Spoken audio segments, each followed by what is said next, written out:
Welcome to I Said What I Said. I'm Brad Wakai. That's Tyson Gentry. Tyson, we've made it. Last division preview. You're celebrating. I think we're all celebrating, not just because we're done, though, because that means we're done with preseason talk as we're getting right into the regular season starting week one. Our Philadelphia Eagles taking on the Dallas Cowboys on Thursday. So this is the last preview that we're putting out before that goes live. If you're catching up and you're like, I need to check all this stuff out, go check out what we did previously. We break down all the divisions for you in quick 30-minute videos. So we got you covered on that front. But NFC East, Tyson, we're going to dive into each team. We're going to discuss who, from a odds perspective, who is the division favorite, what we think about them, and then we're going to give them some closing thoughts at the end, kind of wrapping everything up. But as we head into this season, where are you at with the NFC East? Two-horse race. Okay. I just think it always was. The news earlier, we did a little reaction to the Michael Parsons trade. That just solidified things even further. But it's the two teams that played in the NFC Championship game versus, the rest of the NFC. I don't think Jameis Winston and Russell Wilson are scaring you. Jackson Dart's looked awesome in preseason, but I don't think he's playing, at least not till the end of the year. And then Dallas is going to stink. So I think it's Philly and Washington. The odds reflect that because the Eagles are minus 140 favorite here on FanDuel. Commanders are plus 210 as a second favorite. Dallas Cowboys after the Parsons trade. This is when we're recording on Thursday, are plus 700, and the New York Giants are plus 1,800. So I'm with you there on the two-horse race thing. That's crazy. It is crazy. Do you want to back the – what was it? The last time that there's been a back-to-back winner in this division is what, 2001 or something like that? Yeah. It was, I forget what the exact thing is. Yeah, it was it was Bush. Some like 7 presidents ago or 8, I forget. Like it's probably like 5 because these guys get reelected twice, but elected for 2 terms. I think if you're looking at this thing, the Eagles can be the first team to do that since then. I think it was 04 probably. As I'm looking at it, it's just a stacked roster again. Commanders I still have questions about. Everybody's loving Jaden Daniels, and he looked awesome. We'll get into it, but I think there's a chance it could take a step back. The Eagles could too, but I think if you're going to attack something here, it's either the Eagles or the Commanders. I think the Eagles are going to win, so I'm going to roll with them. Yeah, I don't think that's a bad place to be. Let's start with the New York Giants, though, because last year, Tyson, 3-14. It was not a good year for the Giants, to say the least. 1-8 at home.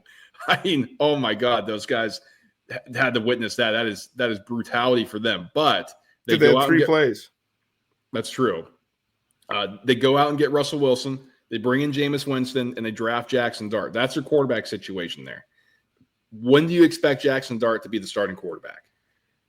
I bet you he plays at the end of the year once they're like for sure out of things. Like maybe if there's a softer spot on the schedule, I haven't looked at it, but I imagine maybe like I'm using this as an example because it's the first thing that came to my head. I'm not calling Jackson Dart Patrick Mahomes, but like when Mahomes got to play week 17, stuff like that. Like I imagine week 15, 16, 17, maybe. Dude, he was awesome in the preseason. He looked really good. And we're not a Russell Wilson. I've never been a Russ guy. You much more than me, but I love the last couple of years we've been a little bit more aligned on that. But it's not like this dude is the worst quarterback in the NFL. Like I think it's an upgrade over Tommy DeVito and all the other guys that they had throwing the football a year ago. It's just like the show is going to be on the bench, and people hopefully get a chance to get excited about Jackson Dart, but it's not going to be till the end of the year. I don't think. Okay, so there we go. That's what people are wondering because of the preseason, right? Like, oh, does Jackson Dart going to be a starter to start the year? Like, you got to think about it from the fact that Brian Daboll and Joe Schoen want to keep their jobs, right? And so, like, hey, maybe look, yeah, John Mara, this season was tough again, but you knew it was going to be tough, and we got the guy we drafted in the first round. He looked good in the preseason. He looked good the last 3 weeks of the year. Just let us run one more. Well, I'm almost wondering if that pushes Jackson Dart into the starting before because he looks so good in preseason. They're like, well, that could be what we have. Let's just see what we can do with him. No, we're working with him. He looks great. Come on, don't fire us. Type of action. Well, instead of let's run with the veteran. You run a dangerous game there if you're the Giants because if they are going to stink, if they are going to be a top 5 pick in the NFL draft, and it's week 1 and college football hasn't even hit yet, so all these guys can end up stinking. But there's like 6 or 7 quarterbacks right now that would have gone pretty high in the draft last year that are going to be coming out this season. And so maybe they paint themselves into a corner here where it's like, do we have to take Lenore Sellers? You know what I mean? Or like, do we have to take 𝐾𝐨𝐧'𝐭 or Garrett Nussmeier? I think that's a scary place to be. But they have like Malik Neighbors is awesome. Like he's an awesome football player, and that's a guy you can rely on. The running back room, I think, is actually not going to be that bad. I know everybody's down on 𝐶𝐶𝐽 because of the injury, and maybe he didn't look quite as good as you wanted in his one preseason appearance. But him and Tyrone Tracy is going to be fine at the NFL level. I think the offense as a whole is going to be better. It's just like talent-wise, this team is bottom of the barrel. Yeah, and that's the thing we're talking. I mean, Malik Neighbors is awesome, but beyond that, Wan'Dale Robinson, kind of like a little slot gadget. Mr. 140 targets himself, dude. Darius Slayton, Jalen Hyatt, Bo Collins, like those are your other guys. So it's really Neighbors again. And then Theo Johnson at tight end who, can catch the ball. But he's never been a great pass catcher, I should say. And then, Andrew Thomas at left tackle, John Runyon at left guard, like John Michael Schmitz at center. It's just this offensive line is probably going to be just you're hoping it's average. I don't even know you would take that if you're the Giants. Yeah. And then of course Abdul Carter comes in here and he's your new face of the franchise on defense. Obviously Dexter Lawrence still on the interior is really good, but I don't know. The defense was further along than the offense by a mile. You're just hoping that the offense can catch up because if so, maybe you win 6 games, maybe you win 7 games, but I don't think you compete at all this season. No, I mean the defensive line is definitely the bright spot here for the Giants. I think that's okay for a team that like knows who it is. I think that's a good place to be in the NFL too. Over under on DraftKings is 5.5 minus 140 for the over. Under 5.5. Right on. I mean, Russell Wilson had like the Steelers were winning football games until they started playing good teams at the end of the year. What was their record when they get to like 10? They get to 10-3. I can't remember what it was. It was something, but like Russ might find his way to 6 wins. Like I think he's going to play. The moon ball is going to look great. He's going to feed Malik Neighbors. I am a little worried though. Like we know Russell Wilson in the middle of the field don't get along, and we know that's where Malik Neighbors did a lot of his damage last year. So is Malik Neighbors going to get 170 targets again? Maybe not. That's what I'm wondering too. It just maybe it's more go ball with Malik Neighbors, or I don't know. I'm curious too because the middle of the field thing that's kind of what I was circling too. I'm like, I don't know how this. That's where all those guys operate outside of Hyatt and Slayton. Yeah, so we'll see, but I think it's going to be another struggle for the Giants this year. Dallas Cowboys. We just did a reaction on the Micah Parsons trade, so go check that out as we really dive deep into that. We just think, without just talking about that trade in general, what do those guys who are remaining feel about their best defensive player getting traded a week before you face your rivals on week 1 to start the season? And a season that you were hoping was going to be a bounce back because Dak Prescott's healthy and people are back and all this stuff. And yet you yanked the locker room apart by trading your best defensive player. So that's something that we got to think about here. What does Dak Prescott look like after throwing the picks? And is he back to being this? It's Brian Schottenheimer as the head coach, new offensive coordinator, Matt Eberflus, defensive coordinator. So we got another voice on that side. Like there's just a lot of moving parts here for Dallas once again. And this time it's a week before the freaking season. No, this feels like a ticking time bomb, dude. Like it's only a matter of time before George Pickens punches Dak Prescott in the face on primetime TV. Like I think that's like the one thing you can point to is we're going to get probably a pretty efficient offense. I know that I'm afraid they're not going to be able to run the ball if I'm a Cowboys fan, and I think that's probably going to be the case. I think Javonte Williams was half washed, and half that Broncos offensive line was wildly overrated as far as running the football goes for him the last couple of years. But like nobody's worried about Jaden Blue or like when Phil Maffa comes off IR. Is anybody really like, wow, the dude that couldn't like he was good at Clemson, but like we knew what we were going to get, and he didn't look like a game breaker there. So I think that's a little worrisome. And then on the defensive side of the ball, dude, like they're going to be playing in crazy shootouts all the time. These are your defensive backs. Deron Bland, who popped when he had the pick sixes. Trayvon Diggs, again, boomer bust guy, more bust at this point because he's not getting those picks. Everybody kind of knows the scouting report. And 𝐬𝐮𝐬𝐫𝐷, who was so bad for the Buffalo Bills last year. I literally came on here and said, I think he might be the worst cornerback I've seen. You do hate him. Dude, and Donovan Wilson's your free safety. Malik Hooker's your strong safety. Can any of us cover? This secondary could get lit up. And now it's like, okay, we know our secondary is pretty bad, but at least we have an elite pass rusher. Oh, wait, we just traded him. Like, this could be horrendous on the defensive side of things.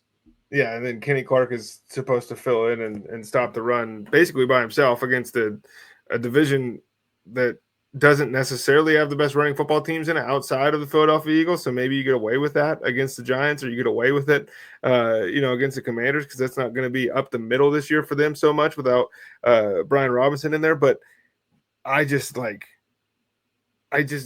get over the fact that it's like they're sending Brian Schottenheimer to pasture. That's what it feels like. They went 2-7 at home last year. That's because of the sun. Surprising. The sun, right. So they're coming off a 7-10 season. The Cowboys are.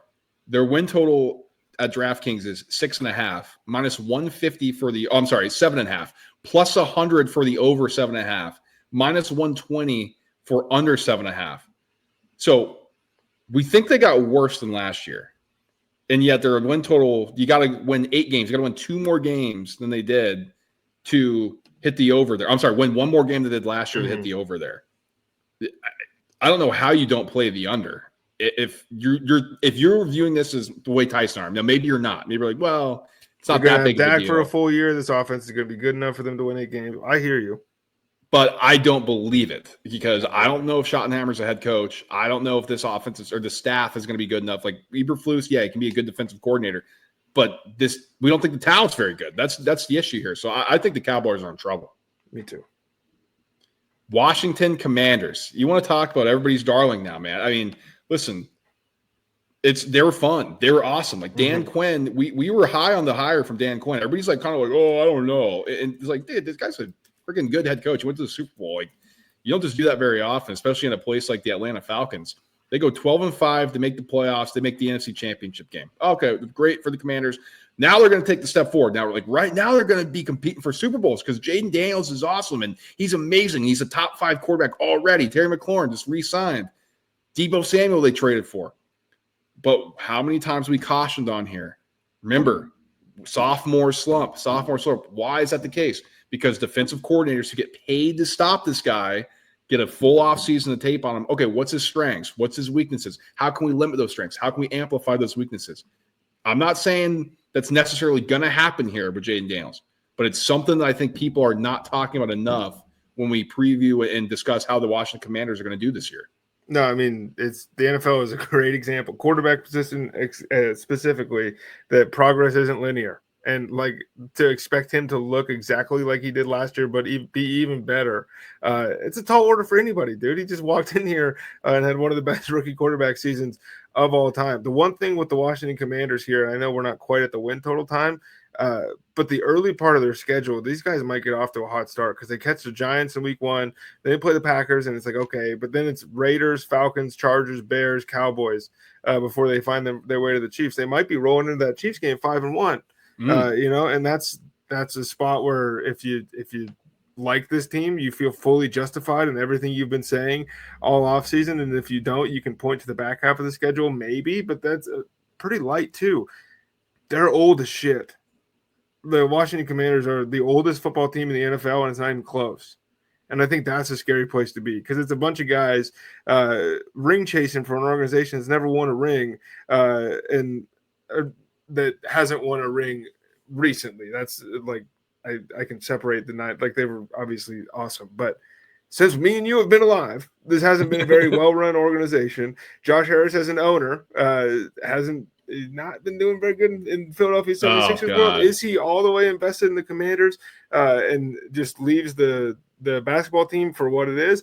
Maybe, or maybe that was lightning in a bottle. And this team is cutting. Dude, to get rid of Brian Robinson, essentially for free when the guy's on a free contract this late in the game, either signals to me the Bill Krosky-Merritt is the second coming, or something might be a little bit stinky in that locker room. Terry McLaurin gets paid fantastic.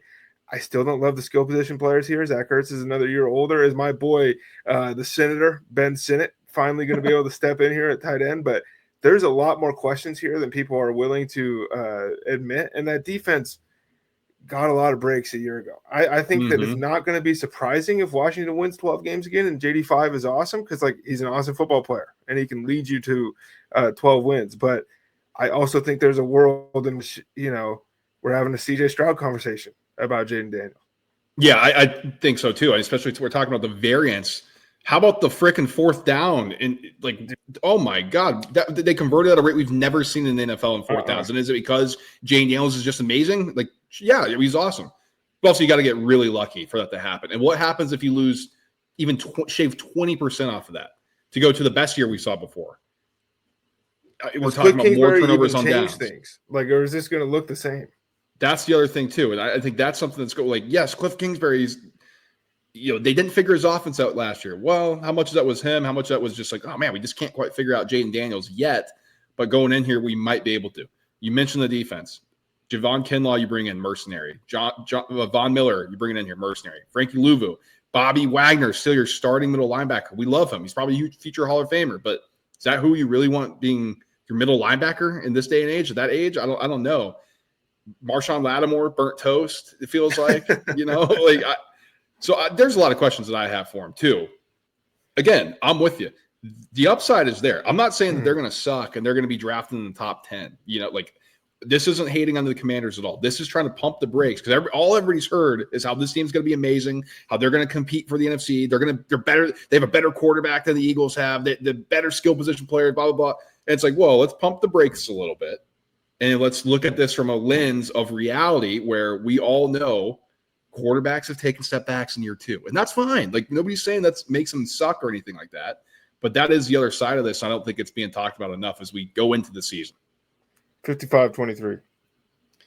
Over under on DraftKings, 9.5, -110 for the over, -110 for the under. As we're talking about that, they won 12 games last year. I'm talking about the step back.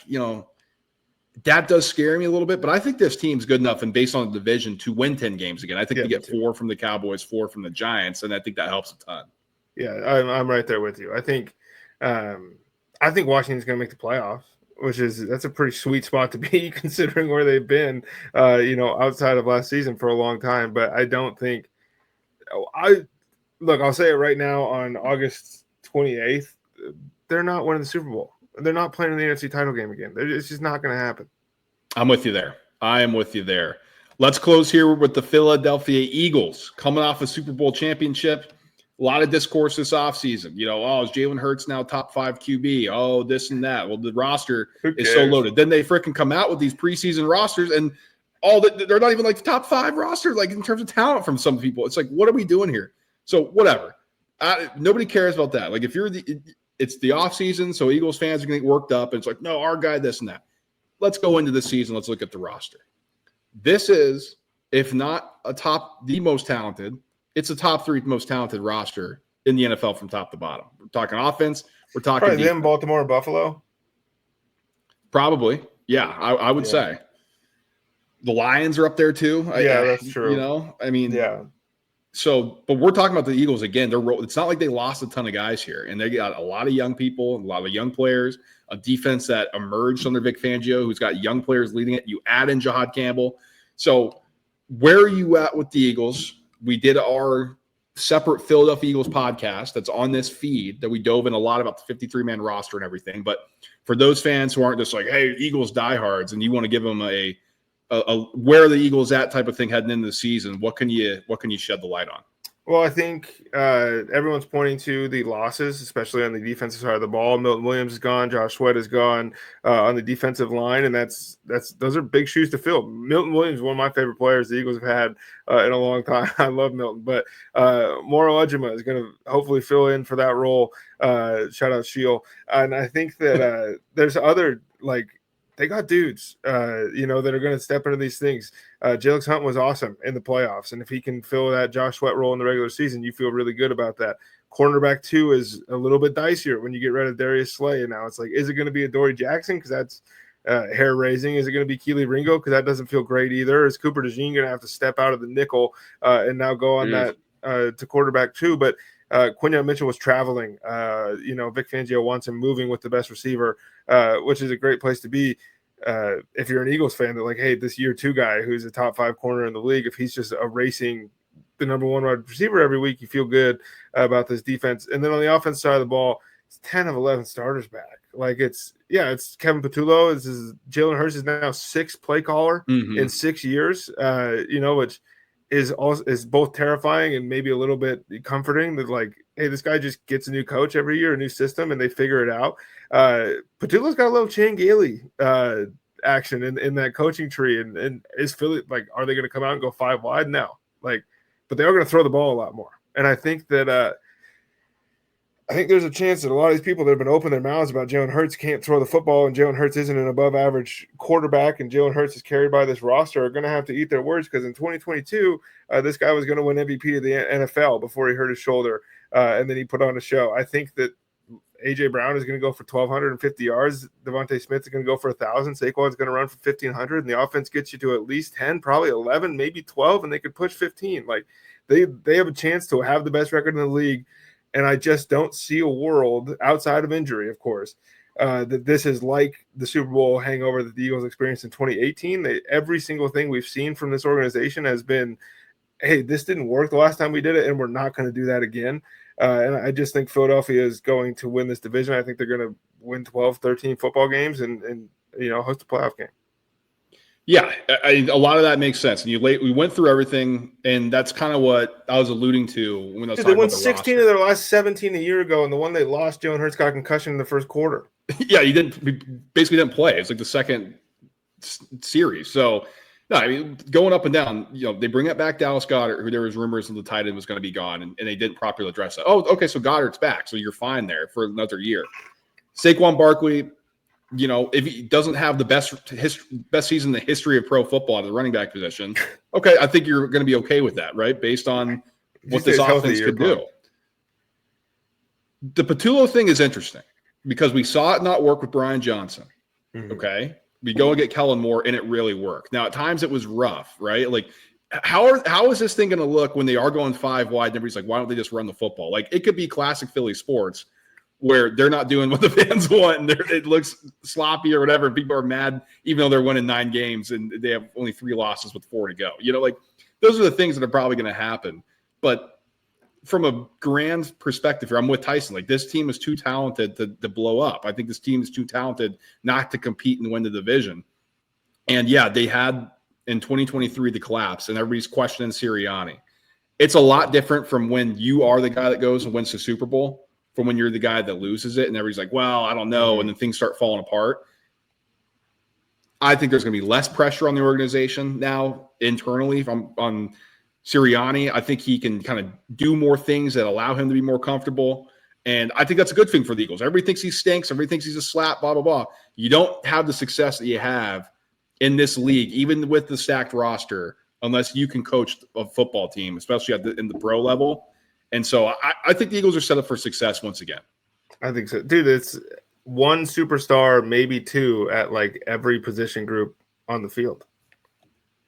Over-under is 11.5 plus 125 for the over, minus 150 for the unders. And that's kind of in line. I mean, they go 14-3 last year. Like, you'd have to think, I mean, are they 2 wins worse? The Super Bowl hangover comes for everybody outside of Kansas City. Like, it even came for those Pats teams sometimes. And so like, it's okay if they win 11 games. It's hard. And I wonder too, Tyson, like, let's say they get a little banged up, or like, well, they were very lucky last year with injuries. And so I wonder if they take a foot off the gas a little bit too. It's like, all right, listen, like we not that anybody's tanking games, but like, are they going to have the same intensity? Are they going to kind of look at things like, hey man, if we just get into the playoffs, we're fine. I wonder if that could be a thought process too. I mean, don't mention tanking games in the Eagles in a podcast where we talked about the Giants, because if any of those fans are still around, they're losing it right now on the freeway. All right, let's get in the closing thoughts here on this division. So I think the Commanders, they got a shot here, but I think more people outside of this are picking the Commanders, and I think at the plus 210 price, it makes sense. Like, well, nobody's gone back-to-back in 2 decades, so we like the Commanders. I just think the Eagles are too good. So I think they're going to win this division. I think the Giants, it'll be interesting for me to see when they're going to bring in Jackson Dart. That's what I'm going to be keeping an eye on there. And for the Cowboys, I think this is going to be a dumpster fire. And the Commanders can Jaden Daniels avoid that year 2 drop off? Because if he can, it's like, oh God, this kid could be like super, super special. But if he can't, it's like, yeah, he's just another quarterback in the NFL. That's what happens. And then you go from there in year 3 and you could be top 5 at some point in your career.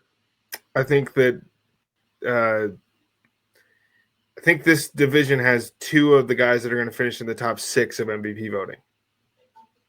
Jaden Daniels and Hurts? Jalen Hurts. And I think Jalen Hurts is going to finish higher. Okay, there we go. All right. That's it for our last preview of the division. Like, subscribe, and share. We're doing a ton of stuff that we got you ready for in the football season, college and NFL. We are now, folks, if you're listening to this after it first came out, we are in the midst of the NFL season. The Eagles kick off against the Cowboys on Thursday. We're ready to rock and roll. We'll have picks for you. We'll react to games. We'll preview games. And this is our cycle. As we get into it, it is here, guys. So I'm pumped up. Tyson's pumped up. Stay with us here. Smash the like button on the way, all that good stuff. Smash the subscribe. And we will talk to you guys when we talk to you. It is football season. Peace.